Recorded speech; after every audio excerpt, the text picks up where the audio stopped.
25 de março de 2017, Palm Beach, Flórida, Estados Unidos. Naquele dia, Randy Herman Jr. jura que não acordou. Pelo menos não como todo mundo acorda. Randy era um jovem de 24 anos e vivia com duas amigas que chamava de irmãs, Brooke e Jordan Preston. Brooke estava se despedindo da praia para viver em Nova York, mas tudo seria impedido por Randy e sua fúria adormecida. Um sonâmbulo pode tirar a vida de outra pessoa sem perceber? Confira essa história real que acaba de se tornar série documental na Amazon Prime Video. Eu sou Beto Ribeiro e este é o Crime S.A.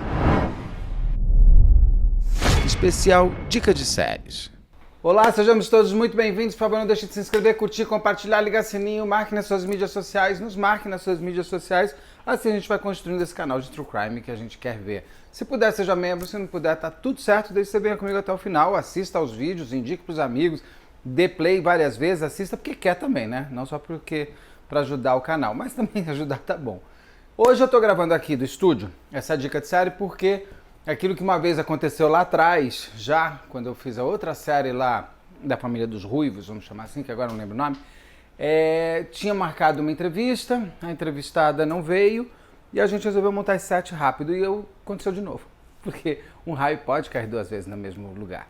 Então, como a entrevistada de hoje não apareceu, podia ter mandado um WhatsApp ontem avisando, porque daí eu tinha trazido uma entrevista a mais para hoje.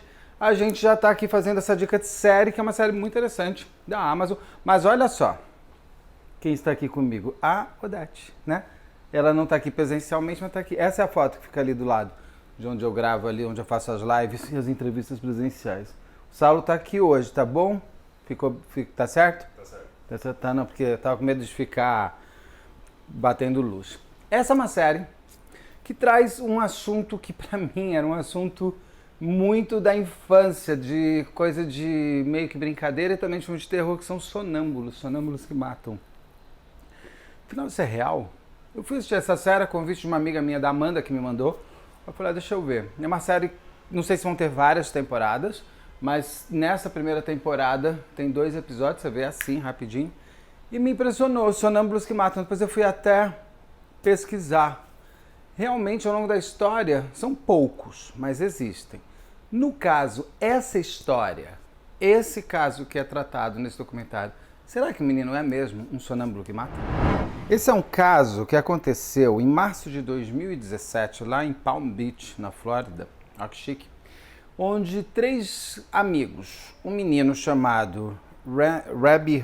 Eu não sei de onde eu tirei esse nome Rabbi. Não sei. Realmente, nem anotando no celular eu consigo ler direito. O nome do garoto é Randy Herman Jr. Então toda vez que eu falar Rabbi, ouça Randy. Rabbi Herman Jr. e 2 irmãs, a Brooke Preston e a Jordan Preston, moravam juntos. Eles se conheceram lá na cidade de onde eles nasceram, ali no estado, é um outro estado dos Estados Unidos. Eles se conhecem, segundo inclusive aparece na série, a irmã da vítima, da Brooke, ela conta que eles se conheceram através de amigos em comum ali na cidade, quando eles tinham acho que uns 15 anos de idade. Ficaram super amigos, super próximos, e eles mudam para Palm Beach juntos. A motivação dessa mudança não fica clara no documentário. Eu não consegui encontrar também nenhum outro lugar que explique por que eles vão para a Flórida, o que eles vão fazer lá. Porque eles não vão para a faculdade, eles não vão, que é uma coisa muito comum, né, nos Estados Unidos, as pessoas mudarem de estados e cidades por conta de uma faculdade, ainda mais naquela idade. Mas eles não vão, inclusive o próprio Rabbi Herman Jr., o autor de tudo, o sonâmbulo da história, ele conta até que ele, num determinado momento, que ele estava trabalhando, mas ele estava bebendo demais, e que daí ele parou de trabalhar para só ficar bebendo, ou seja, ele não foi estudar. As 2 irmãs, a Brooke e a Jordan, elas estavam ali há algum tempo, eles não estavam ali há anos em Palm Beach. Inclusive, a Jordan tinha viajado naquele período que tudo acontece para encontrar um namorado em Colorado, acho que ela até estava mudando para Colorado, e a Brooke ia mudar de lá para viver com o namorado em Nova York. E do nada, o Rabbi Herman Jr., ele acaba matando a Broken, a melhor amiga dele. Eles tinham uma relação muito de irmãos, e todos eles se falam muito como se fossem irmãos. O que faz esse garoto dar... São 22 facadas na amiga. É algo muito, muito estranho, uma vez que a própria relação deles não permitia, não tinha essa possibilidade de um fim tão trágico. Eles eram garotos normais, garotos... Ele estava bebendo um pouco demais, dormindo um pouco de menos. Você percebe que ele tinha ali os seus perrengues emocionais muito fortes, que são trazidos pela mãe, inclusive, mas nada que apontasse que aconteceria algo tão cruel, que foi o que aconteceu. Foi uma morte com 22 facadas de um amigo contra uma amiga, que foi se despedir dele a pedido... Aquelas mortes que não tem por que existir. O Rabbi Herman Jr., tudo acontece quando ele tinha 24 anos, mas contando um pouco a história pregressa dele, ele vem de uma família mais do interior dos Estados Unidos, onde a mãe dele tem uma filha mais velha, a irmã do Herman, e ele. O pai se separa da mãe logo cedo e ele vai embora de casa, aquelas histórias que eu não entendo desses pais ausentes, e a mãe vira pai e mãe do filho e da filha. Esse garoto, ele cresce nessa casa com duas mulheres com muito amor por ele, e ele com muito amor pela mãe e pela irmã. Ele, inclusive, tem relatos ali que ele era um garoto que se preocupava muito com a beleza. Ele comenta assim, nossa, que flor bonita. Só que naquela região, principalmente onde ele nasceu, onde ele cresceu, é uma região muito mais machista, então não pegava bem um menino ser tão sensível. E ele tinha essa sensibilidade, inclusive porque ele morava numa casa com uma mãe muito, muito, muito carinhosa e com uma irmã muito amorosa. O que leva, eu acho que tem ali também uma certa projeção dele quando ele conhece as irmãs Preston, a Broken e a Jordan, porque ele meio que continua como ele existia na casa da mãe com a irmã, na casa dessas duas amigas, que para ele eram duas irmãs. Eles tinham uma relação ali dentro da casa que não tinha permissividade, não era uma relação sexualmente permissiva, não existia isso. Eles eram como a própria irmã, a Jordan, que ficou viva, que não estava no momento, ela fala, eles tinham uma relação muito, muito tranquila, de três irmãos dentro de casa. Eles tinham um banheiro só. Então, tem fotos, inclusive, eles usam muita mídia social, eles aparecem muito nas mídias sociais, o que ajuda muito o documentário a construir toda essa narrativa de construção de personagem. Ela tem fotos de eles no banheiro. Então, assim, ele tá de cueca, escovando os dentes e ela do lado tirando foto. Não tinha essa coisa, não tinha um contexto sexual, como se ali fosse uma grande orgia. Não existia isso. Eles tinham, por ter um banheiro só, mais liberdade, batiam na porta por educação, mas eles se transitavam muito fácil. Eles têm muitos vídeos de eles Miami, um lugar super... Miami não, né? Na Flórida, um lugar super quente, Palm Beach ali perto também. E tem muitas... Eles moravam numa casa legal, uma casa térrea ali, com um quintal para trás e uma área externa na frente também, mas eles usavam mais a parte de trás para ter mais privacidade, onde eles bebiam, tomavam sol e se divertiam. Então ali você vê muitas cenas das meninas de biquíni, ele de shorts sem camisa, algo absolutamente corriqueiro em qualquer lugar do mundo que tenha calor. E algo que quem mora em lugar frio sonha em viver. Então eles tinham essa vida muito jovem juntos. Ali que começa alguns pontos do documentário que eu acho que começam a te trazer elementos interessantes para a gente entender se o rapaz, ele realmente, esse Jordan Jr. aí, ele estava sonâmbulo ou se ele se utiliza de algo que ele tem. Porque ele realmente, segundo a mãe, ele tinha sonambulismo, tem sonambulismo. Inclusive, a mãe mesmo uma hora fala no documentário que tanto ela, a filha e o filho, os três têm sonambulismo.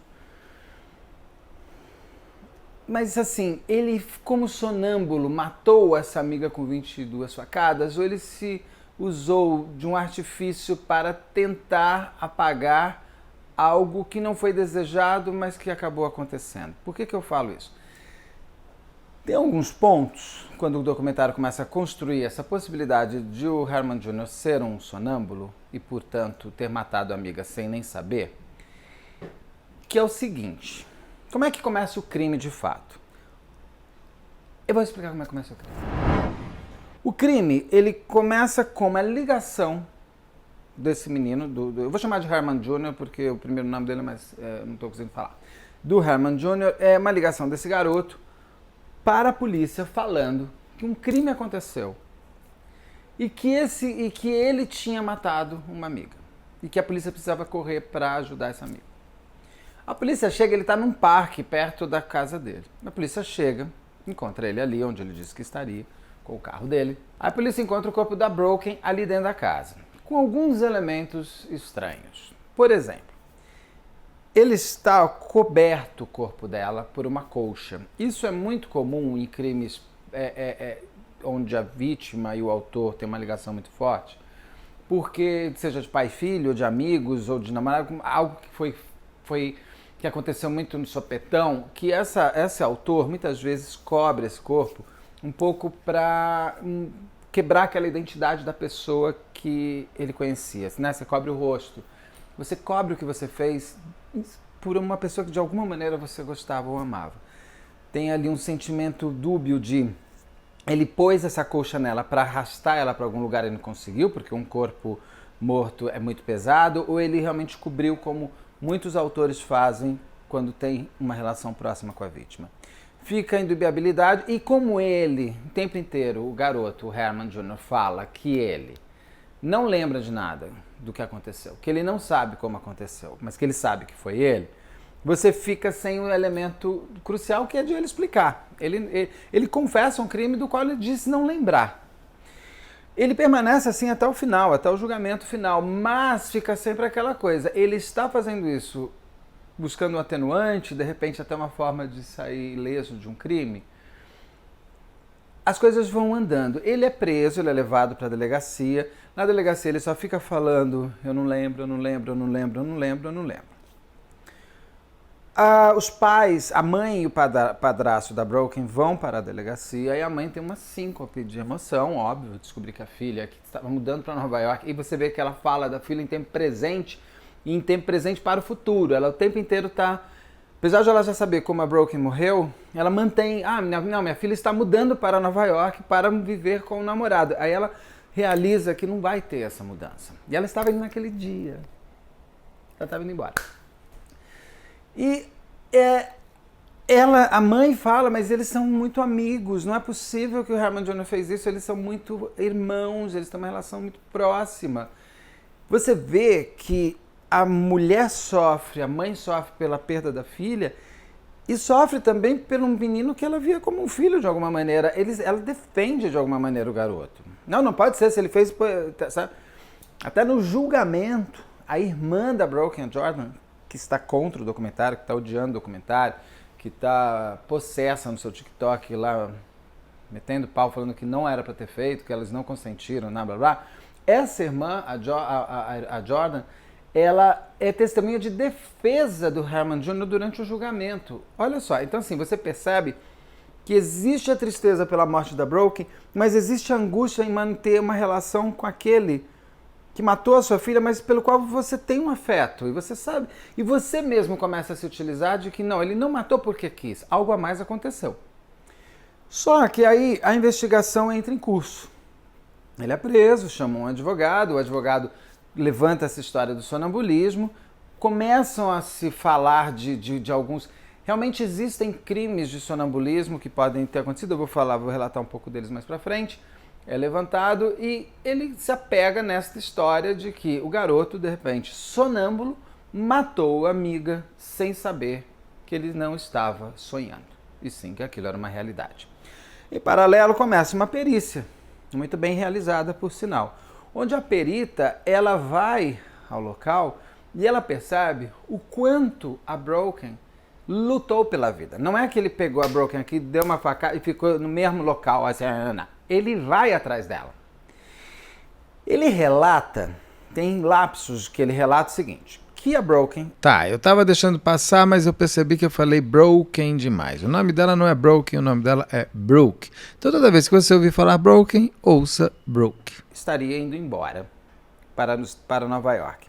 Um amigo em comum deles traz uma informação importante. Ele confirma que eles eram muito amigos e muito irmãos, que viviam uma relação onde ele não via a possibilidade de o Herman Jr. ser apaixonado pela Broken, mas a gente não sabe, amores calados são amores não conhecidos. E que, um dia anterior especificamente, na madrugada, na noite anterior, ela tinha voltado, eles tinham ficado ali bebendo bastante, tem imagens até durante o documentário de eles ali no dia, na manhã anterior à morte dela, e o garoto chapascutou na bebida. Mas esse menino bebia, que minha mãe de Deus, todas as fotos, os vídeos dele são bebendo, o tempo inteiro, mas o tempo inteiro. O menino estava ele estava muito depressivo e ele estava misturando drogas, bebidas, remédios e rock and roll da vida. Rock and roll tudo bem, fácil. O resto vai com bebida com parcimônia e drogas não se mistura com remédio, pelo amor de Deus, né? Então ele já estava alterado, ele estava trocando, como ele mesmo diz, a noite pelo dia. Ele dormia durante o dia inteiro para viver somente a noite bebendo de bar em bar. Ele para o Herman Jr. de trabalhar e passa a viver, ele chama de herança. Eu não sei se ele tinha um dinheiro que é muito comum nos Estados Unidos, que os pais vão guardando um dinheiro para a faculdade, e ele estava se utilizando desse dinheiro da faculdade, sem fazer, bebendo. Ele acabou com tudo, não chama dinheiro para nada. Nem para pagar advogado, o advogado dele é de Defensoria Pública, é um bom advogado, por sinal. Ele vai... Aí o que acontece? Daí o que tem? Esse amigo relata que nesse dia anterior que a Broken e eles ficaram bebendo o dia inteiro e conversando e rindo, ele começou a passar do ponto e começou a irritar a Broken. Porque nem o menino sabe, esse amigo. Ele só sabe que a Broken manda um WhatsApp para ele. Lá eles nem usam muito WhatsApp, né? Eles se mandam pelo Messenger lá do iPhone da vida. Ela pede, por favor, me pega. Eu não estou suportando o Herman, esse Ruby aqui hoje. Ele tá muito louco, tá muito bêbado, fica caindo, não tô gostando dele, me pega, eu queria sair de casa. Ele vai e busca a Broken e vai embora. O Herman Jr. lá fica bebendo em casa dele, capota, vai dormir e tal. E a Broken fica com esse amigo, ela vai embora já para Nova York, teria que voltar para casa para pegar algumas coisas. Só que enquanto ela, no dia seguinte, já de manhã, ela está tomando café em alguma padaria deles, lá numa bakery qualquer, ela recebe um WhatsApp, uma mensagem do Herman Jr. falando para ela, oi, você vai embora, tipo uma coisa assim, você vai embora hoje mesmo? Eu vou. Mas eu não... Ela fala, você quer vir tomar café da manhã? Estamos tomando café da manhã. Você, tipo, garota, é um café com pão, manteiga, presunto, queijo e café, não é cerveja. Ele fala, não, eu vou dormir mais um pouco. Mas você passa aqui antes pra gente se despedir e eu queria dar um presente para o seu namorado. Um garoto que nem aparece, que morava nos Estados Unidos, é bom, né? Eles estavam nos Estados Unidos, morava em Nova York. Ela resolve ir, e aí você começa a ter as câmeras de segurança. Ela chega, eu não vou botar os horários exatos, mas ela durou uns 22 minutos, entre ela chegar e ele sair de casa, o Herman Jr. Ela chega em casa, segundo o menino aí, o Herman Jr., ele chama ela para o quarto dele. Ela vai lá, eles conversam um pouco, ele fala para ela, olha, pega uma camiseta que está naquela gaveta que é a que eu quero dar para o seu namorado. Gosto muito dele, quero um presente meu para ele. Aí, ela pega essa camiseta. Ele não lembra muito do que conversaram. Ela vai embora e aí ele dorme. Ele acorda ele acorda já com ela morta e aí ele pega e vai embora. O que acontece nesse período?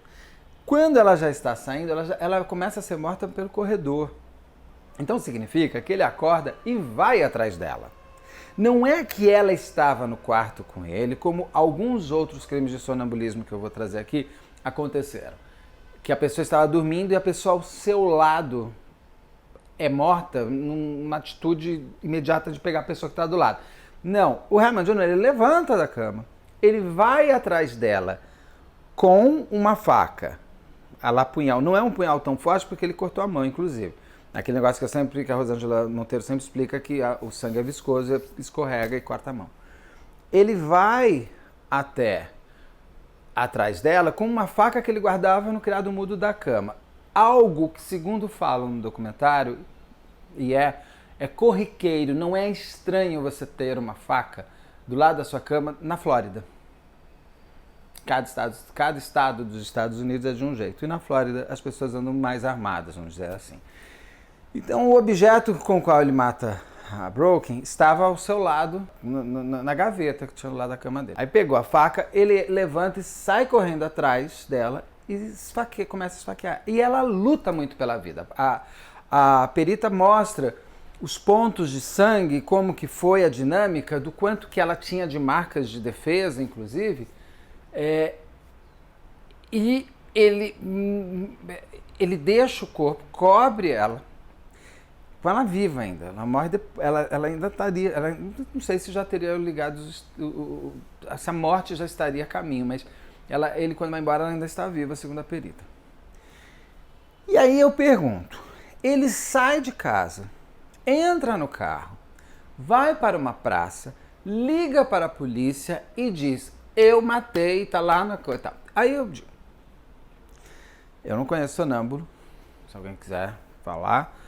Tem um debate entre peritos, entre psiquiatras ali durante o julgamento sobre isso. Não se tem um consenso. Você tem dois grandes psiquiatras com olhares muito distintos. Ele pega e ele tem uma consciência que ele liga para a polícia e fala que ele matou. Que momento vem essa consciência? Não se fala ali. E eles entrevistam o garoto. Sendo que acontece uma coisa no dia anterior que é importante e que ninguém perguntou no documentário para o menino por que ele fez isso. Olha, são 2 episódios. Eu perguntei para a Aru, inclusive que está vendo comigo, 5 vezes. Ninguém falou mesmo, né? Não. No dia anterior, lembra que tem o amigo dela para quem ela liga? Ela liga, inclusive, para ele, porque ela, quando ele chega na casa dela para pegar ela, para eles irem embora para a casa dele, a Broken, o Herman Jr. está pelado dentro do armário dela, fazendo assim para ela. Ele já estava sonhando, ele estava sabendo, porque ele acorda muitas vezes, ele conversa com ela por mensagens, ele bebe ainda mais. Por que ele ficou pelado no armário dela? Era comum eles brincarem assim, apesar de eles terem uma intimidade por conta de ter um banheiro só na casa, era comum o cara estar pelado dentro do armário dela, brincando de olha eu aqui. Ninguém fala isso no documento. Isso eu acho um ponto muito ausente dentro do documentário. Mas beleza. Então você percebe que ele tinha um comportamento já que antes que todo mundo via apenas com amizade, eu acho que ali ou com um cunho sexual ou com uma coisa um pouquinho menos harmoniosa. Porque ela inclusive quer ir embora da casa onde ela morava e vai para casa desse amigo. Aí você junta com o fato de que ele pede para ele manda mensagem, ele não estava sonâmbulo, ele lembra disso. Ela chega, ele conversa com ela. Entendeu? Então assim, ele ficou 22 minutos com ela dentro da casa, entre ela entrar e ele sair, porque tem câmera de segurança. Entre ele sair pro carro dele. No período de 22 minutos aqui, tem um período aqui que ele passa um cara e ouve uns gritos na casa, que seria o momento da morte dela. Então, tem um ponto importante, que é levantado pela promotoria brilhantemente e que tem mesmo, que é uma coisa chamada linha do tempo. Ela vai embora, ele manda mensagem para ela, ele fala, passa aqui que eu quero dar um presente pro teu namorado. Ela vai para casa, ele está acordado, porque ele está conversando com ela, e ela sai, aqui ele dorme, entra em sonambulismo imediato, mata ela, acorda em um certo momento, deve ter visto que ela morreu, e cai fora e liga depois para a polícia. Segundo um psiquiatra, um desses 2 psiquiatras, não tem como você entrar em sonambulismo no momento que você fecha o olho e dorme. Porque ele diz lá que tem uns processos de sono. Vou dar um depoimento meu pessoal. Eu tenho uma mania de... Qualquer momento do dia, assim, principalmente depois do almoço, eu fecho o olho durante 5 minutos, eu não preciso de despertador, não preciso de nada. Pergunta para todo mundo que me conhece. Eu durmo profundamente, eu sonho. E eu acordo sem você precisar de despertador. No limite, eu vou de 5 a 8 minutos. São 8 ou 10, vai, que eu sempre brinco, porque 8. É de 5 a 10 minutos no limite, mas eu não preciso de despertador. E é como se você tivesse me dado uma carga rápida de bateria no celular. Esse psiquiatra diz que até você entrar no sono, isso, aquilo, você precisa de horas. Mas como? Se eu mesmo durmo em 5 minutos, 10 eu sonho. Então fica nessa discussão. Ele poderia ter entrado no sonambulismo imediatamente após ela ter saído do quarto? É um pouco estranho, porque por mais que seja, ele teria que ter dormido menos de 5 minutos e ter levantado, ter matado ela. E tem um outro componente que eu fico muito em dúvida se ele estava com sonambulismo ou não. Então, além disso tudo, tem a comoção, ele mesmo fica o tempo inteiro que não lembra. Tem um componente que começa a mostrar as gravações entre ele e a mãe dele enquanto ele está na cadeia. Você vê ali que é uma relação muito, mas muito manipuladora dele para ela, a forma de ele falar. Ah, Beto, você não é psicólogo, nada. Sim, mas eu sou escritor, roteirista, ficção. Então você entra na pessoa, eu trabalho com isso. Então eu vou entendendo quais são as formas das pessoas falarem. Eu gosto de entender o ser humano também. Se você vir o documentário, você vai perceber que quando ele liga para a mãe, a forma de ele falar, ele comanda ela. E ele pergunta, falou com o advogado? Não, ele está muito, na ligação, ele está muito dono da situação. Eu acho que na cabeça dele, inclusive, ele já tem a certeza de que vai pegar a história do sonambulismo. Inclusive, a promotoria tenta entrar num acordo com eles. A promotoria fala, porque lá nos Estados Unidos, né, o julgamento é pago, tem um orçamento específico e tal. Então ninguém quer entrar para gastar dinheiro. Então ela pergunta para ele, como ele é defensoria pública, ele deve ter aquela coisa de ele não paga nada. A promotoria pede, vamos entrar no acordo de 50 anos de cadeia. O menino fala por telefone com a mãe, não, imagina, eu acho injusto isso. Praticamente ele fala assim, meu amor, é o seguinte, cara, não tenho que pegar nada, falou? Ele tem um jeito de falar com a mãe muito diferente daquele bobinho que você vê durante a sala de interrogatório, que ele aparece logo que ele é preso, que ele é tudo muito assim... E ele vai para o julgamento, esse Herman Jr., muito no estilo. A cadeia lhe fez um bem que eu vou te falar. Ele ficou bonito. Tá o cabelo todo estiloso. Ele é muito pitichuchoco, né? Então ele tenta mostrar que ele é muito pequenininho, tadinho, ele é quase uma criancinha, ele não teria esse desejo. Meu amor, o champinho é isso. Por isso que eu aprendi a champinha, né? Ele é desse tamanho. Olha o que ele fez, como ele fez. Então, não tem tamanho para maldade. A maldade, ela se entra em qualquer... Não dizem que nos pequenos frascos tem os grandes venenos. Mas é claro que o julgamento tenta se utilizar de tudo isso. Coloca um terno um pouco maior no garoto para ele parecer que pegou a roupa do pai, sabe? Só que o rosto dele tá muito inteiro. Ele tem uma geladeira no rosto. A mim, ele não convence que matou por sonambulismo. Na minha visão, como roteirista, como escritor, eu tendo a acreditar que ele começou a perceber que perdeu tudo. Ele sai do estado dele, lá, para uma vida um pouco mais moderna em Palm Beach, na Flórida. Com as duas amigas do coração, que vamos ser uma trindade, seremos incríveis juntos, a gente é irmão. Não, vocês não são irmãos, vocês são amigos.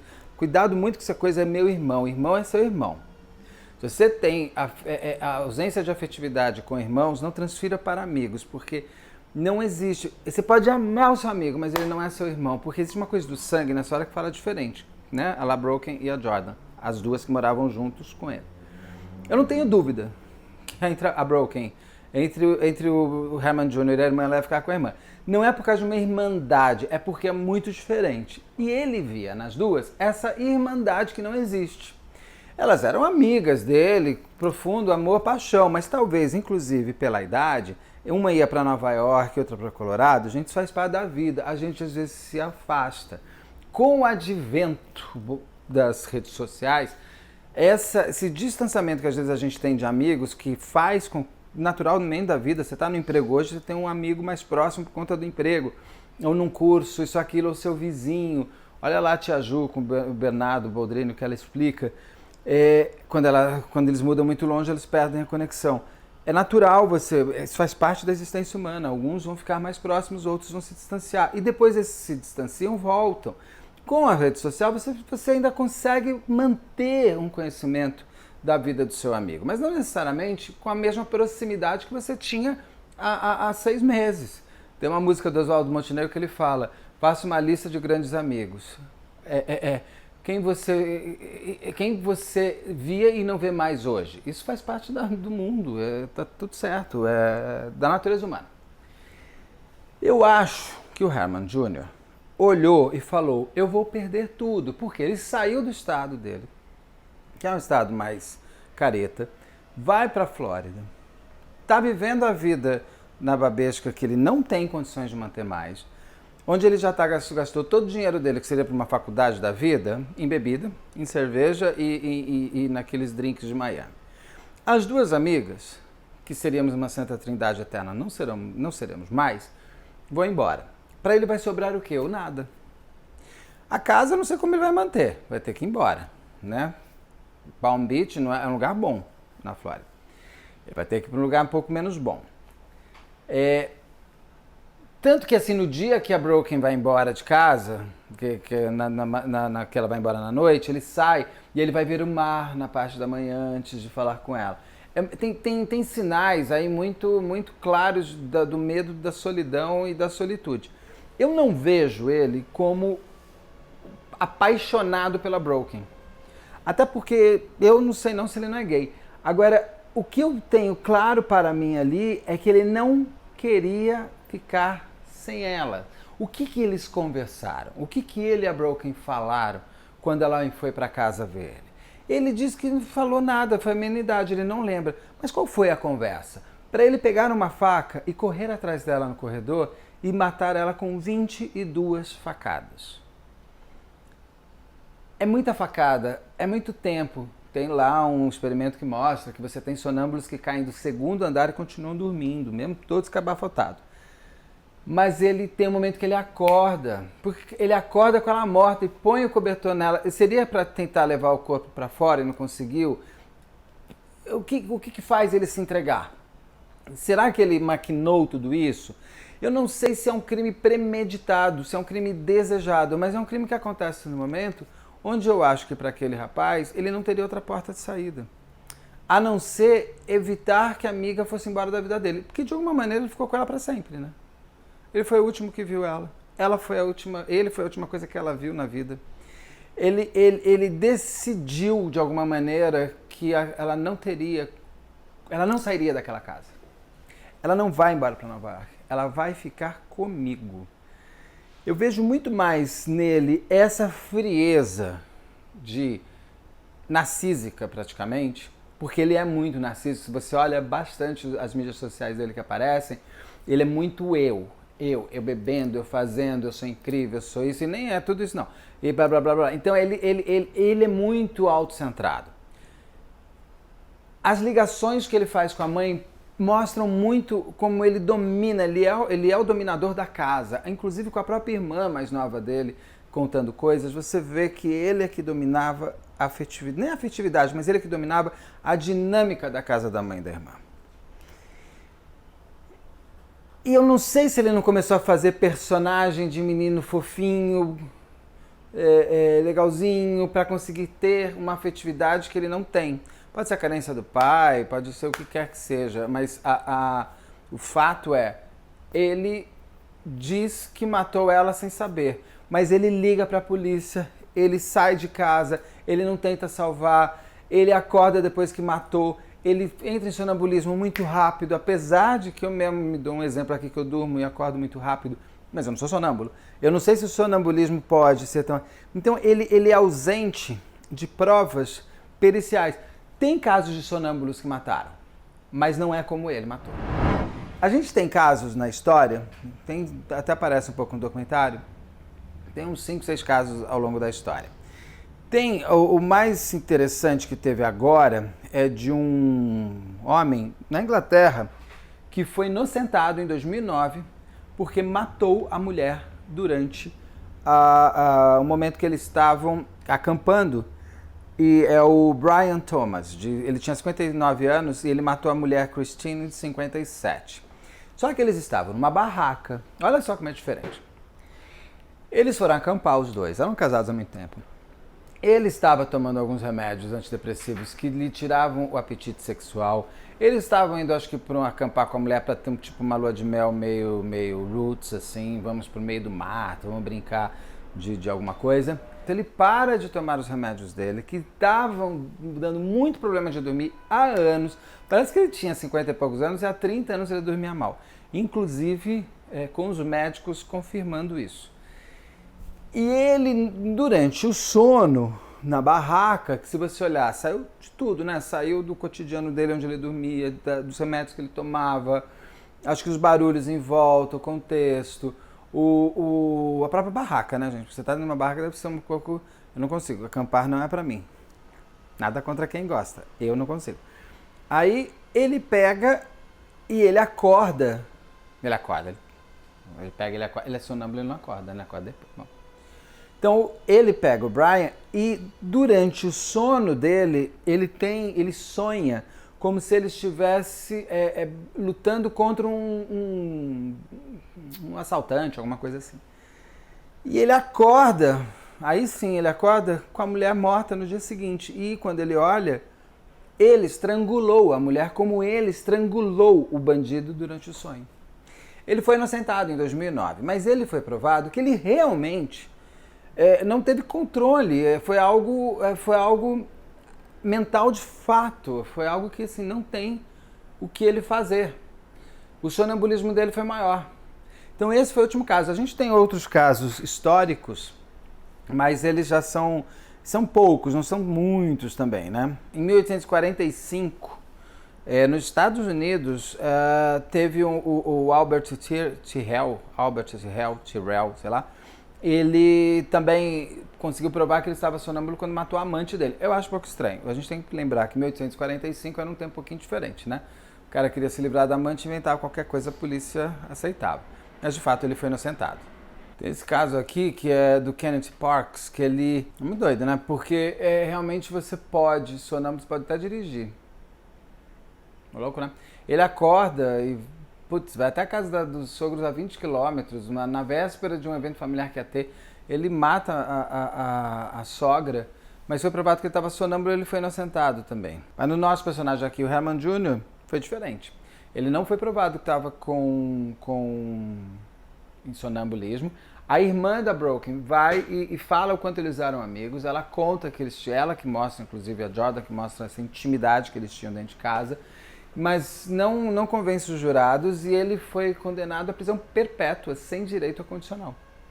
Ou seja, o rapaz lá de 20 e poucos anos vai passar o resto da vida na cadeia e sem nem poder, em algum momento, pedir uma condicional. É cadeia para a vida toda. Se tivesse aceitado 50 anos, teria uma possibilidade até de condicional antes. No caso dele, cadeia para sempre.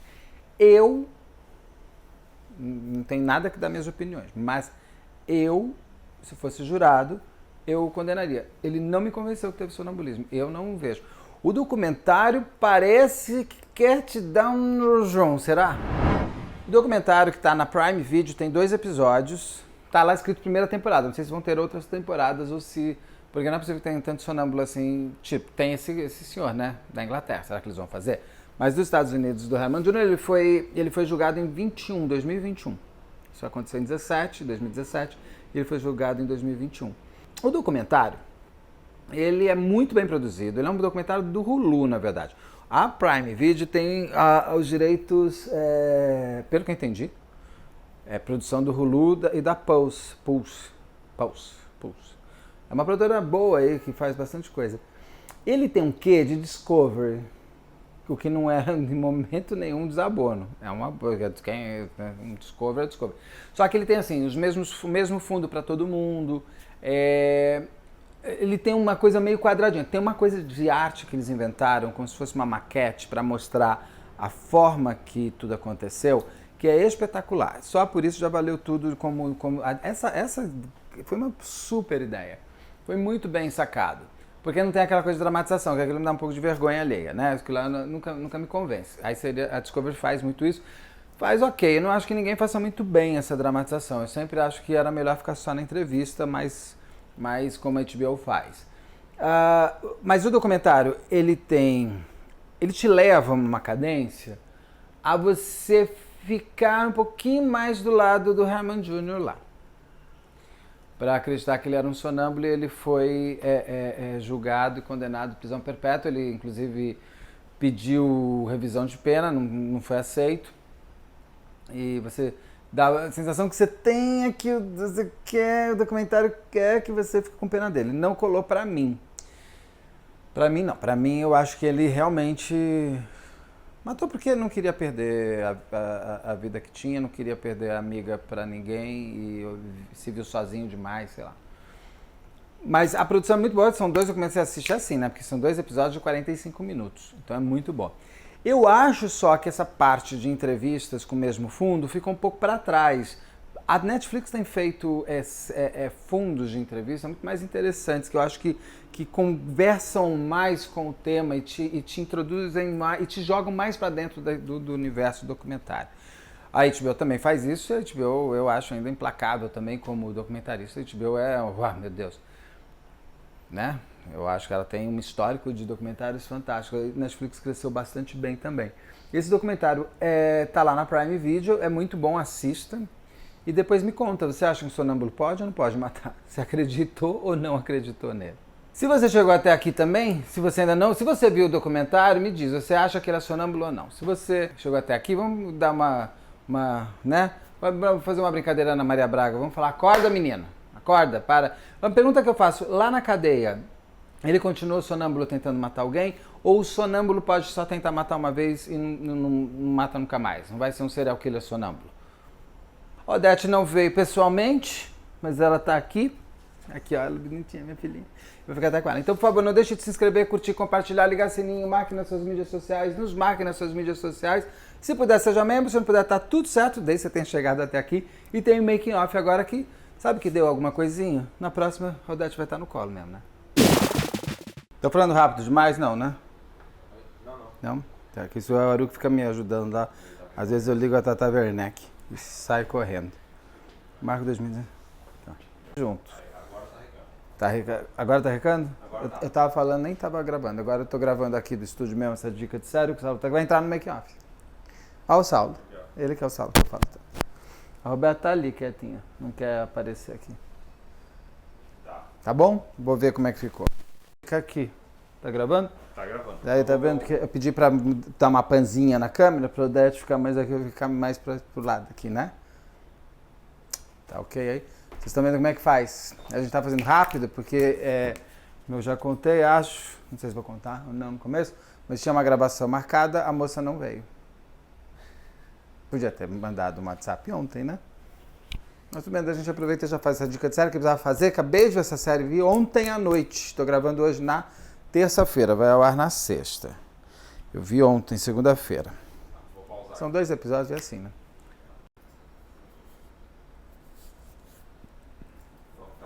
Gravando? Aqui, ó. Isso aqui é a claquete. Vai que tem outro microfone aqui, vai que isso dá pau. Que o Saulo não pode ficar ali. Se ficar ali, ele aparece na TV. Quer dar play? Na TV? É no computador? Ele tá subindo. Será que quando ele... será que quando ele dá uma volta, ele tá dando uma... Peraí. Não tem como dar looping?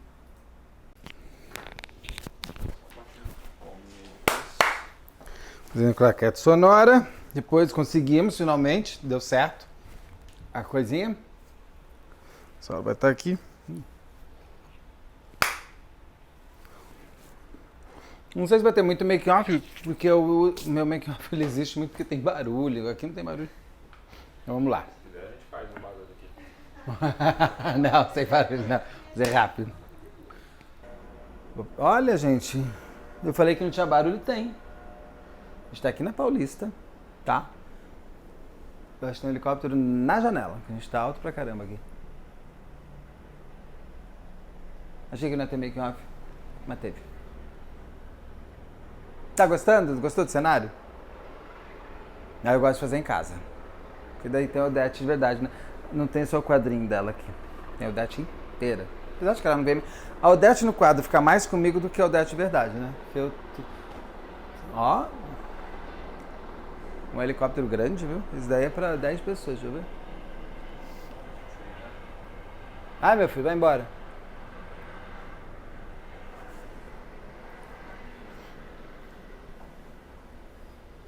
Ok, o áudio tá bom, né? O Saulo tá aqui, o Saulo hoje tá aqui. Vocês vão ver ele no making off. Ah, vocês já estão vendo, né? Porque isso aqui tá no making off.